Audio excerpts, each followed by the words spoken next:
Oke, Bismillahirrahmanirrahim. Assalamualaikum warahmatullahi wabarakatuh. Sebelumnya saya di sini akan menjelaskan tentang komunikasi data. Di sini saya akan memperkenalkan diri dahulu melalui foto saja. Perkenalkan, nama saya Abdul Jabar. Saya dari Universitas Pamulang, dari kelas jurusan Teknik Informatika, kelas reguler karya CK. Oke, ini foto saya. Oke, lanjut.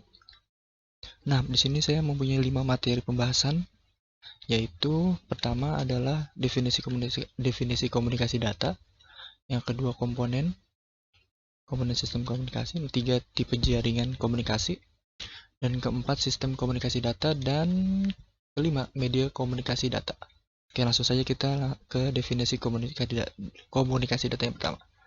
Di sini saya akan menjelaskan tentang apa itu komunikasi data, yaitu pertukaran data antara dua perangkat melalui beberapa bentuk media transmisi seperti kabel kawat. Nah, tujuannya itu untuk mempermudah dalam pengelolaan, pengaturan, pengiriman data, dan mempercepat penyebaran informasi. Di sini maksudnya itu jadi untuk dalam sebuah perusahaan itu gimana caranya mengirim sebuah data lebih cepat atau lebih efisien lah, biar mempermudah juga dalam pengelolaan dan pengaturannya dalam pengiriman data. Jadi yang pasti itu melalui kabel kawat atau melalui bentuk media penghubung atau transmisi. Yaitu yang pasti ada komponen-komponennya dong. Nah, komponen-komponen itu ada 5. Yang pertama itu pasti datanya, yang kedua itu pengirim, ketiga penerima, nah kelima itu media transmisinya, dan keempat maksudnya, yang kelima itu protokolnya, syaratnya maksudnya. Nah, yang pertama itu pasti itu datanya, isinya, file apa yang kalian ingin kirimkan. Nah, yang kedua itu pengirimnya.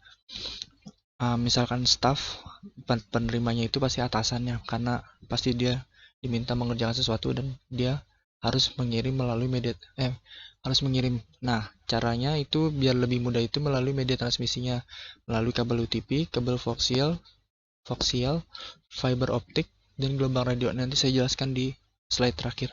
Nah, protokol itu syaratnya. Syaratnya maksudnya syarat biar perangkat itu bisa melakukan komunikasi data.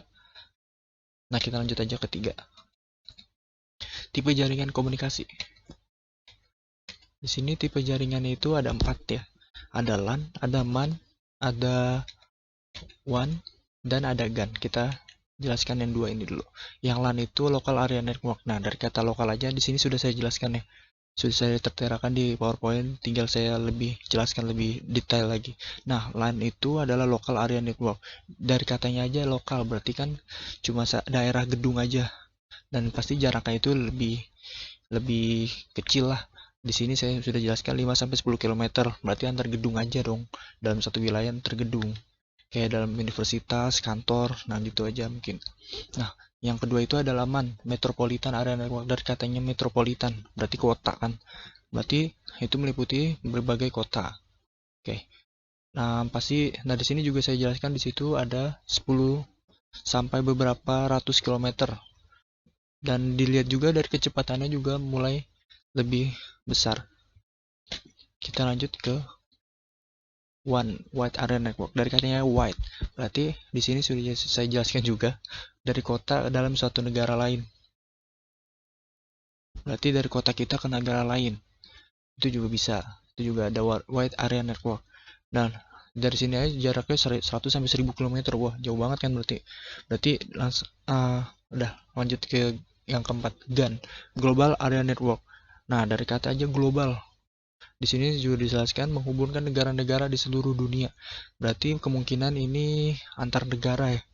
Kayak misalkan ada peperangan kan tuh. Kayak misalkan mengirim file dari negara-negara nggak mesti harus ke sana juga kan. Misalkan dari kutub utara ke kutub selatan nggak perlu harus nyamperin juga. Berarti kita cukup melalui komunikasi data juga. Nah, kita langsung ke 4, sistem komunikasi data. Nah, sistem komunikasi data itu dibagi menjadi 2. Nah, duanya itu apa? Ada sistem informasi kan tuh. Sistem komunikasi offline dan sistem komunikasi online. Oke, kita ke offline dulu. Nah, di offline ini sudah saya jelaskan juga di PowerPoint, bisa Anda baca dulu. Nah, kalau dilihat dari pengertian yang di sini itu sama aja seperti yang tadi saya jelaskan. Jadi melalui kabel. Jadi itu sama aja, kita bisa bisa apa ya? Kita bisa bilang kalau itu adalah offline. Sini proses pengiriman data dengan menggunakan telekomunikasi ke pusat pengolahan data, tetapi akan diproses dulu ke terminal, kemudian dikirim dengan modem ke CPU, lalu diproses dan disimpan pada disket. Dari situ kata-katanya susah. Cuman pengertian tadi yang saya sudah jelaskan sebelumnya. Kita langsung ke sistem komunikasi online. Nah, sistem komunikasi online ini agak berbeda dari yang tadi. Di sini sudah saya jelaskan komunikasi data dengan kecepatan tinggi. Data yang dikirim melalui terminal komputer dapat langsung diperoleh dan diproses oleh komputer. Biasanya itu melalui online sih, melalui jaringan-jaringan itu. Jaringan-jaringan, ya jaringan lah. Jaringan radio atau jaringan satelit mungkin. Nah, kita langsung ke topik yang kelima, media komunikasi data. Nah, media komunikasi data ini ada satu, media nirkabel. Kalau nggak salah dia ada dua deh. Dan iya, media nirkabel, saya belum ganti ini. Media nirkabel dan media kabel. Nah, apa itu media nirkabel? Nah, itu yang tadi saya jelaskan, sistem komunikasi online. Nah, itu melalui nirkabel. Di sini sudah saya jelaskan juga dan nanti tinggal dibaca aja. Suatu jaringan aliran lokal nirkabel yang menggunakan gelombang radio sebagai media transmisinya. Nah, tadi kan saya bilang gelombang radio. Jadi, proses online itu melalui gelombang, sebuah gelombang radio. Di sini juga ada tuh LAN nirkabel. Itu maksudnya kalau nggak salah dia panjangannya Wireless Local Area Network, suatu jaringan nirkabel yang menggunakan frekuensi radio untuk komunikasi. Nah, antena juga. Nah, di sini saya juga terterakan antena juga merupakan elemen sirkuit pada transmisi, dapat mengubah sinyal menjadi gelombang radio. Nah, kita lanjut aja ya ke yang media yang kabel. Nah, di sini yang tadi saya bilang, saya akan jelaskan media kabel. Nah, media kabel itu ada 4 yang tadi saya jelaskan. Ada kabel UTP, kabel STP, atau yang UTP itu unshielded twice pair, dan STP sealed twice pair. Ya, oke gitu. Maaf kalau bahasa Inggris saya kurang. Yang ketiga kabel koaksial, yang keempat itu fiber optik. Nah, kabel UTP itu yang saya tahu itu dia tidak ada karet selubung yang ada di dalam kabelnya itu.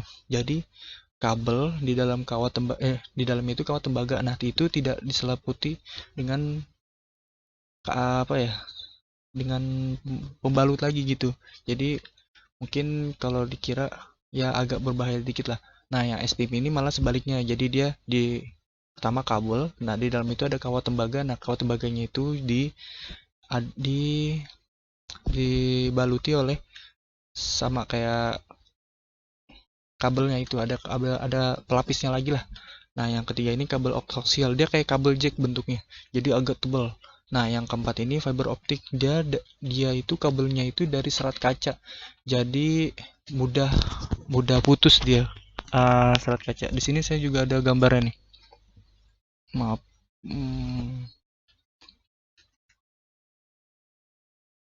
Salah. Nah, ini kabel UTP contohnya kayak gini nih, yang tadi saya bilang. Jadi dia kabel terus tidak ada selaputnya lagi. Nah, ini kabel STP. Nah, maksudnya ini nih. Ini kan kabelnya, terus udah ada pelindungnya ini. Nah, ini baru kabelnya. Jadi lumayan aman. Nah, ini kabel koaksial yang maksudnya tadi saya bilang tuh kayak mirip kabel jack. Kayak dari DVD atau ke TV. Nah, ini melalui kabel jack. Nah, kalau fiber optik ini, ini kalau dilihat aja udah kelihatan dia dari serat kaca. Nah, kalau gitu udah jelaskan. Nah, mungkin sekian dari saya. Kalau mohon maaf bila ada kekurangan. Wassalamualaikum warahmatullahi wabarakatuh.